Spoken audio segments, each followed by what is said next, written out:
আসসালামু আলাইকুম বন্ধুরা, আমি আছি আজকে দক্ষিণ ফুলকাছিয়া সরকারি প্রাথমিক বিদ্যালয়ে।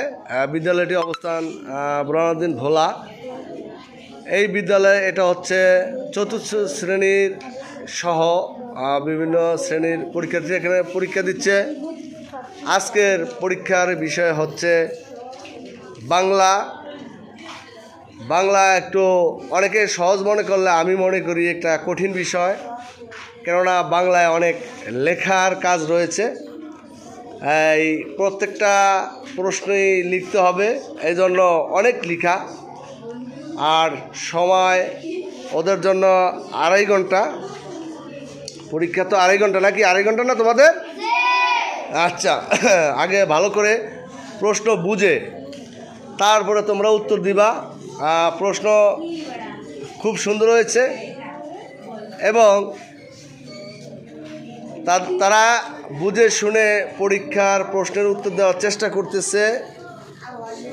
আপনারা দেখতেছেন তারা খুব চেষ্টা করতেছে বুঝে এবং লেখার জন্য। আমি 2-1 জনকে দেখানোর চেষ্টা করতেছি।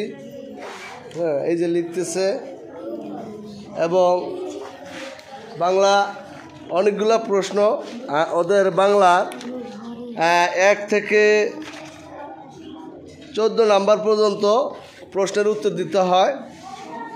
এই 14 নাম্বার পর্যন্ত প্রশ্নের উত্তর, অনেকগুলো প্রশ্ন, অনেক ক্যাটাগরি আছে। এরা যাতে লেখাপড়া করে দেশ ও জাতির কল্যাণে এগিয়ে আসতে পারে, সেজন্য ওদের জন্য দোয়া করবেন। আর পাশাপাশি এই পরীক্ষার্থীদের পরীক্ষা ভালো দিতে পারে এবং তাদের মনের একটা আশা আছে, যেটা হচ্ছে তাদের এইম ইন লাইফ, তাদের ভবিষ্যৎ লক্ষ্য। কেউ এখান থেকে লেখাপড়া করে শিক্ষক হবে, কেউ ইঞ্জিনিয়ার হবে, কেউ ডাক্তার হবে, কেউ আবার গৃহিণী হবে। আমি মনে করি একজন গৃহিণী হলো একজন শিক্ষিত মায়ের দরকার রয়েছে, কেননা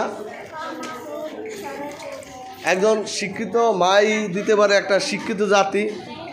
তার সন্তানদের জন্য তার এই লেখাপড়া খুব কাজে আসবে। শুধু চাকরি করলেই নয়, ওদের জন্য সবাই দোয়া করবেন যাতে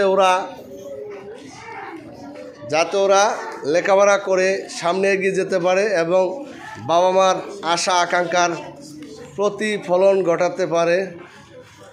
এই আশা ব্যক্ত রেখে আমি এখানে শেষ করছি। আল্লাহ হাফেজ।